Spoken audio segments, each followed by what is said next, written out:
বাংলাদেশ নির্মাণ করতে পারার আগ পর্যন্ত আমরা পড়াশোনার টেবিলেও থাকবো, একই সাথে রাজপথেও থাকবো ইনশাআল্লাহ। অনেক ধন্যবাদ আমার কথা শুনবার জন্য। যেহেতু আমাকে কবিতা একটা পড়তে বলাই হয়েছে, আমার খুব মনে পড়ছে নিসারাবাদের কথা। এই কবিতাটা 10 থেকে 12 বছর আগে আমি সর্বপ্রথম সম্ভবত নিসারাবাদের স্টেজে পড়েছিলাম। গলার অবস্থা খুবই খারাপ। তো আমি এটা অবশ্য আমি বলিও যে বিশেষ করে কবিতায় কণ্ঠের চেয়ে অনেক বেশি গুরুত্বপূর্ণ সেই অনুভবকে ধরতে পারা আর স্পিরিটকে ধারণ করা। সুতরাং এই আন্দোলনের প্রাণ পুরুষ আমাদের নজরুল, তারই আর এক বিদ্রোহী কবিতা। বিদ্রোহী কবিতার একটু অংশ বিশেষ খুবই ছোট করে আমি পড়বার চেষ্টা করছি। প্লিজ সাউন্ডটা একটু ভারী করে দিবেন আবৃত্তির সময়।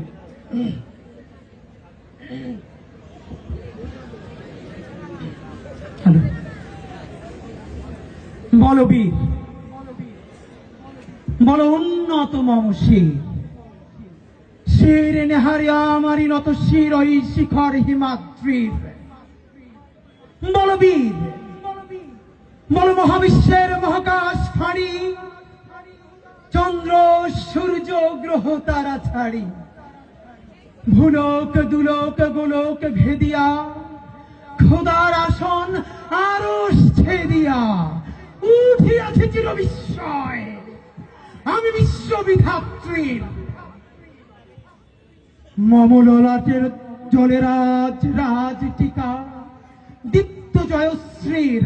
বলবীর আমি চির উন্নত শির, আমি চির দুর্দম দুর্বিনীত নৃশংস, মহাপ্রলয়ের আমি নটরাজ, আমি সাইক্লোন, আমি ধ্বংস, আমি অভিশাপ পৃথিবীর, আমি অনিয়ম শৃঙ্খল, আমি তোলে যাই যত বন্ধন যত নিয়ম কানুন শৃঙ্খল, আমি মানি না কখনো আইন, আমি ভরা তরি করি ভরা ডুবি, আমি টর্পেডো, আমি ভীম ভাসমান মাইন, আমি ধূর্যটি, আমি এলোকেশে ঝড় অকালে বৈশাখীর।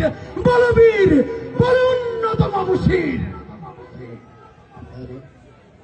আমি ঝঞ্ঝাই, আমি ঘূর্ণি, আমি পথ সম্মুখে যাহা পাই যাই চূর্ণি, আমি রিক্ত পাগল ছন্দ, আমি আপনার তালে নিচে যাই, আমি মুক্ত জীবনানন্দ, আমি হাম্বি, আমি ছায়ানট, আমি হিন্দল, আমি চলচঞ্চল টমকি চমকি, পথ যেতে যেতে চকিতে চমকি, হিন্দল, আমি চপলা চপল হিন্দল, আমি তাই করি ভাই যখন চায়ে মনটা, করি শত্রুর সাথে গলাগলি, ধরি মৃত্যুর সাথে পাঞ্জা, আমি উন্মাদ, আমি ঝঞ্ঝা, আমি ভিতিয়ে ধরি